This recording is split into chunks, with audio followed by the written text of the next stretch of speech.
બાદ ગ્રામ્ય કોર્ટને બોમ્બથી ઉડાવી દેવાની ધમકી મળી। વધુ એક વખત ગ્રામ્ય કોર્ટને આ ધમકી મળી છે। ઈમેલ મારફતે બોમ્બથી ઉડાવી દેવાની ધમકી મળી છે। ફાયર વિભાગની 3 ગાડી ગ્રામ્ય કોર્ટ ખાતે પહોંચી ગઈ હતી। એસઓજી ક્રાઇમના પીઆઈ ડીપી ઉનડકરનું નિવેદન પણ સામે આવ્યું છે। કહ્યું કે અમદાવાદ ગ્રામ્ય કોર્ટને ફરી એક વખત આ પ્રકારની ધમકી મળી છે। આત્મઘાતી હુમલાખોર કોર્ટમાં હોવાનો ઈમેલ મળ્યો હતો।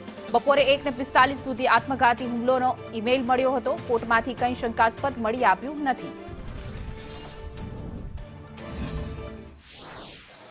આજરોજ નવરંગપુરા કોર્ટના ઈમેલ એડ્રેસ ઉપર સવારે 7 વાગે એક મેસેજ આવેલો છે।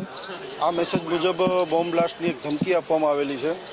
જોકે આ પ્રકારની ધમકી દર 1-2 મહિને કોર્ટોને મળે છે અને આ ધમકીમાં બીજું કશું હોતું નથી, પરંતુ આમ છતાંય તકેદારીના ભાગરૂપે અમદાવાદ શહેર પોલીસ દ્વારા ચેકિંગની કામગીરી કરવામાં આવી રહી છે। પોલીસ કમિશનર સાહેબના આદેશથી એસઓજી ડીસીપી સાહેબની સૂચના મુજબ આજે એસઓજીની ટીમ છે એ પણ ચેકિંગની અંદર આવેલી છે। બીડીડીએસની જુદી જુદી ટીમો દ્વારા ચેકિંગ કરવામાં આવી રહી છે અને સ્થાનિક પોલીસ પણ ચેકિંગ કરી રહી છે। બીજો કોઈ અત્યારે ઇસ્યુ નથી, માત્ર ભય ફેલાવવાના ઉદ્દેશથી આ પ્રકારના ઈમેલ કરવામાં આવતા હોય છે। નામદાર કોર્ટે છે ને કોર્ટની અંદર તમામ લોકોને સાવચેત રહેવા માટે જણાવેલું છે અને વકીલો તથા પક્ષકારો અને કર્મચારી મંડળને પણ કીધું છે કે કોઈ પણ જગ્યાએ કોઈ વસ્તુ મળી આવે અથવા કોઈ વ્યક્તિ હોય તો તાત્કાલિક પોલીસને જાણ કરવી, રજિસ્ટ્રારને જાણ કરવી। અને